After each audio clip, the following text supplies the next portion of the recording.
নমস্কার, আপনারা শুনছেন প্রেম আনমোল হোতা হ্যায় বাণী। আমি আপনাদের হোস্ট বাণী। গত এপিসোডে স্বপ্নিল নিজেকে দর্শক থেকে দর্শনীয় ব্যক্তি করার জীবনশৈলী জানিয়েছিল।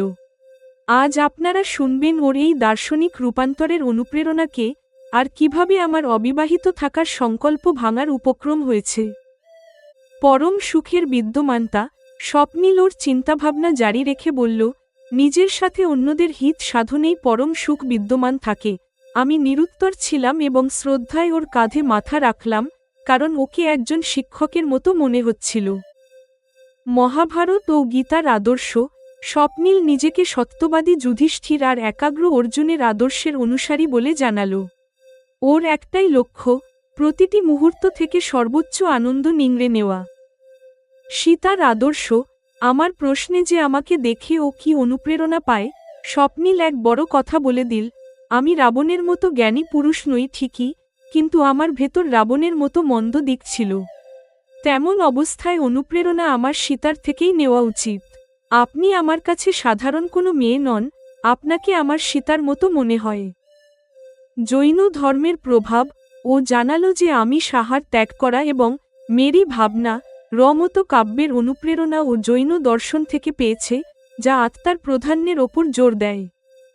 র্যাঞ্চ থেকে ফেরা, গাড়িতে ফেরার সময় আমি রাশিল ভেবেই স্বপ্নিলকে আমার জীবনের লড়াই, অলকা ম্যামের উপকার এবং অবিবাহিত থেকে পরোপকার করার পরিকল্পনার কথা বিস্তারিত জানালাম। অভূতপূর্ব সুখ, আমার কাহিনী শুনে স্বপ্নিল সহানুভূতি জানালো এবং বলল, জীবন রামধনু রঙে ভরা। এই সত্যিটা আপনি এখানে আরও ভালো করে বুঝতে পারছেন। কিন্তু বাড়ি ফেরার পর রাশিল আমার সমস্ত দার্শনিক শান্তি ভঙ্গ করে দিল। অপরাধ বোধ, আমার অপরাধ বোধ হচ্ছিল যে আমি রাশিলের সাথে থাকতে এসেছিলাম, অথচ নিজের আনন্দেই মগ্ন হয়ে গিয়েছি। আমি ওকে জিজ্ঞেস করলাম, আন্টি আঙ্কেল ভাবছেন হয়তো এই মেয়েটা আমাদের ছেলের খরচে নিজের শখ মেটাচ্ছে। ছোট বউয়ের তকমা। রাশিল হেসে জবাব দিল, আন্টি আঙ্কেলকে নিয়ে ভেবো না, ওনারা তোমাকে ওনাদের হবু ছোট বউ মনে করছেন। আমার মনে হলো আমাকে চারদিক থেকে ঘিরে ফেলা হয়েছে। এটা জেনে আমার মনে সংশয় জাগল যে আন্টি আঙ্কেলের মনে এই কথা কে ঢোকাল। দার্শনিক অনুপ্রেরণা, জীবন লড়াইয়ের উপাখ্যান আর ছোট বউ হওয়ার আসন্ন সম্ভাবনা। প্রেম আনমোল হোতা হ্যায় বাণীতে আপনারা শুনবেন এপিসোড 47, সীতার আদর্শ, গীতার কর্ম আর ছোট বউয়ের তকমা। স্বপ্নিল শূন্য থেকে দৃষ্টি সরিয়ে আমার দিকে তাকাতে শুরু করল। আমাদের যা পড়া বা লেখা উচিত, তা কেবল চিন্তার মধ্যেই সীমাবদ্ধ রাখা উচিত নয়। নিজের আদর্শকে গভীর করতে হবে, নিজের ভালো চিন্তাগুলোকে কর্মে পরিণত করতে হবে। তবেই আমাদের শিক্ষা আমাদের আর আশেপাশের মানুষের উপকারে লাগে। নিজের সাথে অন্যদের মঙ্গলেই পরম সুখ বিদ্যমান। আমি কি ভুল বলছি? মনে হচ্ছে স্বপ্নিল যেন নিজের সাথেই কথা বলছে। ওর তোলা প্রশ্নটা কোনো শিক্ষকের ছাত্রকে করা কঠিন প্রশ্নের মতো। আমি নিরুত্তর। আমি শ্রদ্ধায় ওর কাঁধে মাথা রাখলাম, যেন বুঝিয়ে দিচ্ছি, আমি আপনার মতো অতটা শ্রেষ্ঠ নই। স্বপ্নিল স্নেহের সাথে আমার কাঁধ চাপড়ে দিল। অন্য কেউ হলে হয়তো এটাকে সুযোগ ভেবে আমাকে জড়িয়ে ধরত। ও আবার কাউচে গিয়ে বসল। আমি ওকে অনুসরণ করলাম। আমি আমার সম্পর্কে আপনাকে পূর্ণ সত্য বলছি। সত্যের অনুপ্রেরণা আমি ধর্মরাজ যুধিষ্ঠিরের থেকে পাই। যদিও কোথাও কোথাও সর্বজন হিতায় সর্বজন সুখায় কামনায় ওনার মতোই অর্ধসত্য বলে থাকি। আমার লক্ষ্য অর্জুনের মতো এক বিন্দুতে স্থির। আমার লক্ষ্য প্রতিটি মুহূর্ত থেকে আনন্দ নিংড়ে নেওয়া। আমি চেষ্টা করি নিজের জীবন বাঁচার সাথে সাথে অন্যদের জীবনেও সুখ আর আনন্দ নিশ্চিত করতে।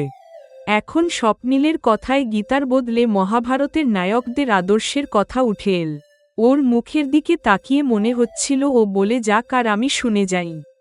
এই মুহূর্তটা যেন এভাবেই চলতে থাকে। আমি যেখানেই যাই সেখানে নিজের জন্য কিছু করার সুযোগ খুঁজি। যেমন সমুদ্রের ধারে গিয়ে সার্ফিং শিখেছি, পাহাড়ে গিয়ে ট্রেকিং করেছি, জঙ্গলে গিয়ে ফটোগ্রাফি করেছি, গাছে চড়াও শিখেছি। জঙ্গল, জীবজন্তু আর গাছপালা নিয়ে জ্ঞান বাড়িয়েছি। র্যাঞ্চে এসে ঘোড়সওয়ারি শিখেছি। অনেক বিষয় নিয়ে পড়াশোনা করেছি। আকাশে পাখিদের ওড়া দেখে গ্লাইডারে ওড়াও শিখেছি। খেলাধুলাও আমাকে আকর্ষণ করে, তাই টেনিস আর গল্ফেও দক্ষতা অর্জন করেছি। এভাবে আমি প্রতিটি মুহূর্তে নিজের শরীর আর মনকে ব্যস্ত রাখি। এভাবে আমি পার্টি, ড্রিঙ্কস আর মেয়েদের মধ্যে আনন্দ খোঁজার পুরনো অভ্যেস ত্যাগ করেছি। আমি অনেক বিষয়ে পারদর্শী হয়েছি এবং বুঝেছি জীবনে আনন্দের অনেক ক্ষেত্র আছে। অল্প কিছু বিষয়ে সময় কাটানো মানে জীবন নষ্ট করা। আমি এই সিদ্ধান্তেই পৌঁছেছি। স্বপ্নীল ওর কথা শেষ করল, ও এখন চুপ। সব শুনে নিজের ভেতর কেমন একটা হীনমন্যতা বোধ কাজ করতে শুরু করল। কোনোভাবে নিজেকে সামলে নিলাম, মস্তিষ্ককে সচল রাখলাম। আপনি কি পরোপকারকে জীবনের লক্ষ্য বানানোর প্রয়োজন বোধ করেননি? মনে আসা প্রশ্নটা করেই ফেললাম। এটাকেও আমি জীবনের অনিবার্য অংশ মনে করি। আমার মনে হয় এটার অনুপ্রেরণা আমি পিসিমা আর আপনার থেকে পেতে পারি, স্বপ্নীল জানালো। আমার মনে হলো পিসিমা মানে অলকা ম্যামের কথা তো ঠিক আছে, কিন্তু এর মধ্যে আমি কোথা থেকে এলাম? স্বপ্নীল আমার সম্পর্কে কিভাবে সেটা জানার সুযোগ পেলাম? আমার মতো এক সাধারণ মেয়ের থেকে আপনার মতো জ্ঞানী মানুষ কি অনুপ্রেরণা পেতে পারেন? কৌতূহলবশত জিজ্ঞেস করলাম। দেখুন, আমি রামায়ণ পড়েছি। আমি জানি আমি কোনোদিন রাম হতে পারবো না। আমার অতীত আমাকে সেই যোগ্যতায় রাখেনি। আমি রাবণের মতো অত জ্ঞানী নই ঠিকই, কিন্তু আমার মন্দ দিকগুলো রাবণের মতোই ছিল। তেমন অবস্থায় আমার সীতার থেকেই অনুপ্রেরণা নেওয়া উচিত। আপনি আমার কাছে সাধারণ মেয়ে নন, আপনাকে সীতার মতো মনে হয়। স্বপ্নীল এক গভীর কথা বলেছে। সংক্ষেপে রামায়ণের সারমর্ম বলে দিল। আমি ভাবছি, কোথায় সীতা মা আর কোথায় আমি? আপনি যখন এখন নারী পুরুষকে আলাদা চোখে দেখেন না, তখন তো সীতার প্রতি কুদৃষ্টির রাবণসুলভ দোষ আপনার মধ্যে আর নেই, আমি বললাম। হ্যাঁ, কিন্তু অতীত তো অতীতই থেকে যায়। ওর গলায় অনুশোচনার সুর। কাল আমি আপনাকে মেরি ভাবনা শুনিয়েছি। জৈন ধর্মে আত্মার প্রাধান্য দেওয়া হয়। জৈন ধর্মে শরীর নশ্বর আর আত্মা অবিনশ্বর। আত্মার স্তরে আপনি আর আমি সমান। শরীরকে প্রাধান্য দিলে নারী পুরুষের ভেদ প্রকট হয়। আমার অভ্যাস এখনও এমন হয়নি যে সব সময় আত্মার প্রাধান্য দেখতে পাব, তবে গভীর চিন্তার সময় আমি সব জীবের মধ্যে সাম্য খুঁজে পাই। আমাদের পরিবারের সদস্যদের আচরণে কি বিশেষ কিছু লক্ষ্য করেছেন? ও প্রশ্ন করল। আমি ভেবে নিয়ে বললাম, সেটা কি এই যে আপনাদের খাবারে আপনার আর ম্যামের জন্য জৈন খাবার তৈরি হয় আর বাকিরা আমিষ আহার করেন? হ্যাঁ, আপনার পর্যবেক্ষণ একদম সঠিক।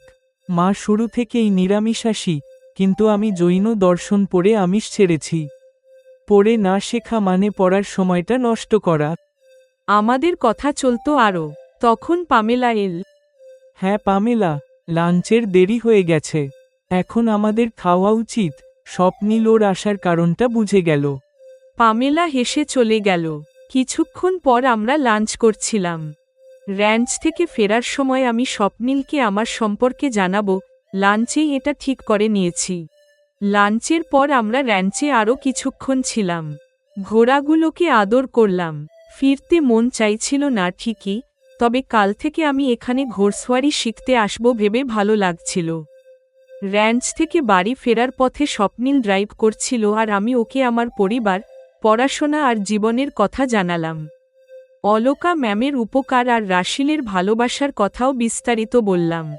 কেন আমি অবিবাহিত থাকতে চাই আর পরোপকারের কাজে জীবন উৎসর্গ করার পরিকল্পনাও জানালাম। স্বপ্নীল সব কথা মন দিয়ে শুনেছে। বানি, কেউ জীবনে এভাবে লড়াই করে চলেছে তা আমার কল্পনাতেও ছিল না। আপনার মা আর ভাইয়ের বিয়োগ সত্যিই হৃদয় বিদারক। ভালো হয়েছে আপনি এখানে এসেছেন। জীবন রামধনু রঙে ভরা আর অনেক আনন্দের যোগান দেয়। এটা আপনি এখানে থাকলেই বুঝবেন, স্বপ্নীল সহানুভূতি জানালো। হ্যাঁ, সেটা ঠিক। এখানে এসেই বুঝেছি না এলে জীবনে কত বড় অপূর্ণতা থেকে যেত। আমি একমত হলাম। বাড়ি পৌঁছে গিয়েছি ততক্ষণে। রাশিল আর আমি একান্তে কথা বলার সুযোগ পেলাম। রাশিল খুশি হয়ে আমাকে জড়িয়ে ধরল। আমার কুণ্ঠা বোধ হচ্ছিল, আমি এসেছিলাম রাশিলের সাথে থাকতে, অথচ আমি নিজেই নিজের আনন্দ নিয়ে ব্যস্ত। পরশনি কেমন আছে রাশিল? অপরাধ বোধে আমার গলাটা খাদে নেমে এল। ও খুব ভালো আছে, ওর মাসি তো এসেছে। আমি ভাবছিলাম ওর কথায় কি কোনো শ্লেষ আছে। ওর মুখের ভাব বোঝার চেষ্টা করলাম। না, ও তো খুশিই ছিল, ওর কোনো অভিযোগ নেই। রাশিল, আন্টি আঙ্কেল ভাবছেন হয়তো আমি ওনাদের ছেলের খরচে নিজের সব শখ পূরণ করছি। স্বপ্নিল তো কাল থেকেই আমার ঘোড়সওয়ারি শেখার ব্যবস্থাও করে দিয়েছে। মনের সংশয়টা আমি রাশিলের কাছে প্রকাশ করলাম। ওহ ওয়াও, ঘোড়সওয়ারি শেখার ইচ্ছেটা আমার মনেই রয়ে গেল। ভালো লাগছে তুমি সার্ফিং এর সাথে এটাও করছো। আন্টি আঙ্কেলকে নিয়ে ভেবো না, ওনারা তোমাকে ওনাদের হবু ছোট বউ মনে করছেন।